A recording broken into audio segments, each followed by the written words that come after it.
Hello friends, नमस्कार। स्वागत है आप सभी का स्टडी विज्ञान प्रकाश में। आज के इस वीडियो लेक्चर में हम लोग UP triple S C PT परीक्षा के लिए हिंदी के बिल्कुल सिलेबस के मुताबिक 30 से अधिक प्रश्नों को डिस्कस करेंगे। इसमें से कुछ प्रश्न ऐसे हैं, मैं बिल्कुल दावा रखता हूं कि कुछ प्रश्न ऐसे हैं जिनको आप पहली बार देख रहे होंगे। तो वीडियो जब खत्म हो तब आप जरूर बताइएगा कि कितने प्रश्न आपको बिल्कुल नए मिले हैं जो कि आप पहली बार इस वीडियो में देख रहे हैं। तो चलिए शुरू करते हैं। अब देखिए 3 प्रश्न जो कि आपके सामने आपकी स्क्रीन पर हैं। सबसे पहले तो इन्हीं का आंसर देखते हैं, इसके बाद आज का टेस्ट लगाएंगे और वीडियो के अंत में आपके लिए एक प्रश्न है जो कि आपका होमवर्क है। तो पहला क्वेश्चन है, करे दाढ़ी वाला पकड़ा जाए मूंछों वाला का सही अर्थ क्या है। अच्छा देखो, ये मुहावरा नहीं है, ये लोकोक्ति है जिसका आंसर होगा बड़े की गलती पर छोटे को दंडित करना, यानी कि विकल्प सी यहाँ पर बिल्कुल करेक्ट है। अगला क्वेश्चन है जो कि संधि पर आधारित है। तो वृक्षावली में कौन सी संधि है। तो फ्रेंड्स, वृक्षावली में स्वर संधि, व्यंजन संधि, विसर्ग संधि में से सही जवाब है ऑप्शन ए, वृक्षावली में है स्वर संधि। 100 करोड़ की संख्या को क्या कहेंगे। 100 करोड़, अरब, शतम करोड़ या फिर करोड़ों शतक। इसका आंसर हो जाएगा ऑप्शन बी, 100 करोड़ की संख्या यानी कि अरब। देखिए फ्रेंड्स, सबसे पहले तो मैं आपको बता दूं कि UP triple S C PT का सिलेबस क्या है जो कि हिंदी का है। तो यहाँ पर ये टॉपिक आप देख रहे हैं, इन्हीं टॉपिक से प्रश्न आपको एग्जाम में मिलेंगे और इस वीडियो में भी आपको इन्हीं टॉपिक से प्रश्न मिलेंगे। तो एक बार देख लेते हैं जो जो टॉपिक इंपॉर्टेंट हैं पीटी परीक्षा के लिए। उसमें संधि, विलोम, पर्यायवाची, वाक्यांशों के लिए एक शब्द, लिंग, समश्रुत भिन्नार्थक शब्द, यानी कि कभी कभी होता है ना कि 2 शब्द बिल्कुल एक जैसे होते हैं लेकिन उनके अर्थ अलग होते हैं, मुहावरे और लोकोक्तियाँ, सामान्य अशुद्धियाँ, लेखक और रचनाएं, गद्य और पद्य दोनों के लेखक। तो ये जो सिलेबस है इसी के मुताबिक यहाँ पर प्रश्नों को मैंने रखा है। सबसे पहले देखते हैं संधि के कुछ प्रश्नों को।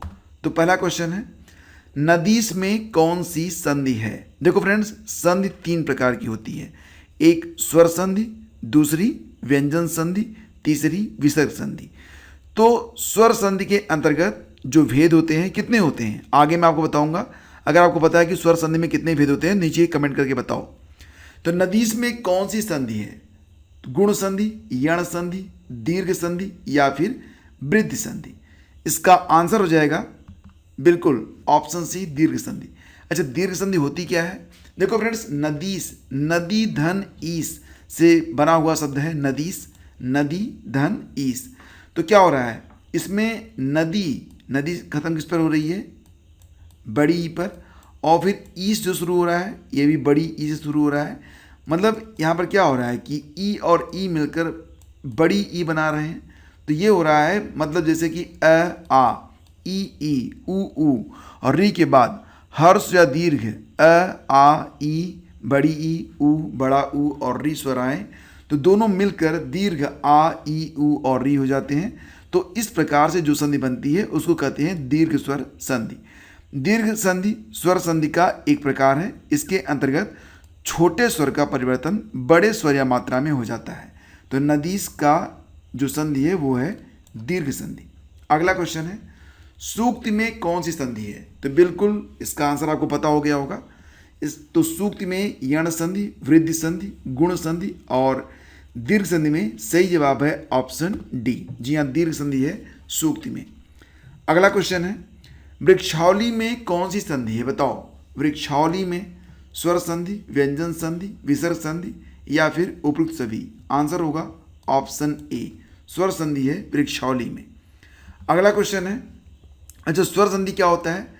जब 2 स्वरों के मेल से होने वाला जो विकार होता है उसको कहते हैं स्वर संधि। एग्जाम्पल, विद्या धन आलय बराबर विद्यालय। तो यहाँ पर क्या है, यहाँ पर स्वर संधि है। रमेश में कौन सी संधि है। रमेश का संधि विच्छेद करेंगे, क्या बनेगा, रमा धन ईस। तो रमा धन ईस को जब आप जोड़ रहे हैं, मतलब पहला शब्द क्या है, रमा है, दूसरा है यहाँ पर ईस। तो इस प्रकार से जब आप लिखते हैं रमेश तो आप देख रहे हैं कि म ए में बदल रहा है। तो इस प्रकार जब कोई संधि बनती है तो वहाँ पर होता है गुण संधि। तो मैंने आपसे कहा था ना कि स्वर संधि के कितने भेद होते हैं लिखो। तो यहाँ पर मैं आपको बताता हूँ। स्वर संधि के मुख्यतः 5 भेद हैं: दीर्घ संधि, गुण संधि, वृद्धि संधि, यण संधि और अयाज संधि। क्योंकि ये जो वीडियो है ये सुपर फास्ट एमसीक्यूज का है, तो इसमें हम बहुत डिटेल में नहीं जा रहे हैं, लेकिन मैं आपको संधि पर एक वीडियो आज अपलोड करके दे दूंगा, उसको जरूर देखिएगा, संधि बिल्कुल आपकी क्लियर हो जाएगी। तो देखो, जो गुण संधि होती है ना, गुण संधि स्वर संधि का ही एक भेद है, और जब संधि करते समय आ मतलब रमा हो रहा है, उसमें आ रहा है, फिर ईस में छोटा ई या बड़ा ई हो तो क्या बनता है? एस, रमेश, एस बनता है। तो इस प्रकार से हो रहा है यहाँ पर गुण संधि, यानी कि विकल्प सी आपका बिल्कुल करेक्ट है। अगला क्वेश्चन है, उपेंद्र में कौन सी संधि है? देखो फ्रेंड्स, उपेंद्र में कौन सी संधि है? इसका आंसर हो जाएगा ऑप्शन डी, यानी कि गुण संधि। अगला क्वेश्चन देखिए, अंतरंग का विलोम क्या होगा? विरंग, बाहरी, बहिरंग या फिर ऊपरी? अंतरंग मतलब अंदर का रंग, बहिरंग मतलब बाहर का रंग, तो ऑप्शन सी हमारा करेक्ट है। इसके बाद अगला क्वेश्चन है, अक्षत का विलोम क्या होगा? अच्छा, अक्षत का एक अर्थ होता है चावल से भी, तो बहुत सारे लोग हो सकता है कि इसका जो विकल्प ए है उसको आंसर मान लें। बहुत सारे लोग सोचेंगे कि अक्षत चावल होता है तो विलोम दाल हो जाएगा, तो दोनों गलत है, संपूर्ण भी नहीं है। अक्षत का मतलब होगा विक्षत, मतलब अक्षत का विलोम क्या होगा? विक्षत होगा। अक्षत माने जिसको कोई क्षति नहीं हुई हो, विक्षत मतलब जो कि बहुत अधिक क्षतिग्रस्त हो। ठीक है, तो ऑप्शन डी हमारा करेक्ट है। अच्युत का विलोम क्या होगा? अच्युत, अच्युत का विलोम हो जाएगा च्युत, यानी कि ऑप्शन ए यहाँ पर करेक्ट है। अतिथि का विलोम बताइए। आगंतुक, मेहमान, अतिथेय या फिर अनुज? अतिथि मतलब जिसके आने की तिथि ज्ञात ना हो, उसको कहते हैं अतिथि। इसका विलोम क्या होगा? आगंतुक, मेहमान, तो सही जवाब बनेगा ऑप्शन सी, यानी कि अतिथेय। ठीक है, अतिथि मतलब गेस्ट, अतिथेय मतलब होस्ट। ठीक है। अधृष्ट का विलोम क्या होगा? अधृष्ट, अधृष्ट का विलोम क्या होगा? निर्लज्ज, बेशर्म, धृष्ट या फिर बेहया? सही आंसर ऑप्शन सी है, यानी कि धृष्ट। अगला क्वेश्चन है, अंबर का पर्यायवाची क्या होगा? बताओ, अंबर मतलब क्या होता है? अंबर मतलब पानी होता है क्या? नहीं। बादल से बिल्कुल नहीं होगा, मेघ से भी नहीं होगा, सही जवाब है ऑप्शन सी, यानी कि आकाश। अक्ष का पर्यायवाची क्या है? अक्ष का पर्यायवाची क्या होगा? नाक, कान, आँख या गला? सही जवाब है ऑप्शन सी, अक्ष का पर्यायवाची बनेगा आँख, ऑप्शन सी करेक्ट है। आंतर का पर्यायवाची बताइए। आंतर का पर्यायवाची अनंतर, क्षुधा, हृदय या फिर भिन्नता? तो बताओ आंतर का पर्यायवाची क्या होगा? इसका आंसर हो जाएगा फ्रेंड्स ऑप्शन, जी हाँ, ऑप्शन सी, हृदय। आंतर का पर्यायवाची हृदय होता है। आकर्ष का पर्यायवाची, आकर्षण से बना ये आकर्ष, इसका पर्यायवाची क्या होगा? मुग्ध, खींचना, मंत्र या फिर प्रेम?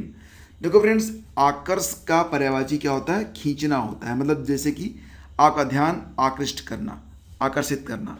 अब आकर्षित कोई भी चीज़ कर सकती है, जरूरी नहीं कि जिस पर आप मुग्ध हो जाएं वही चीज़ आकर्षित करती है। अब कहीं पर झगड़ा हो रहा होता है, कोई एक्सीडेंट हो जाता है, कोई अच्छी घटना, कोई बुरी घटना, कुछ भी करती है, वो आकर्षित करती है। तो आकर्ष का मतलब ये होता है ध्यान खींचना, ऑप्शन बी करेक्ट है। आकृष्ट का पर्यायवाची क्या है? आकृष्ट शब्द है ये, ठीक है, आकृष्ट। इसके पहले कितने लोगों ने आकृष्ट सुना था? तो आकृष्ट का पर्यायवाची क्या हो जाएगा? आकर्षित, दुर्वचन, आशीर्वाद या फिर कर्मठ?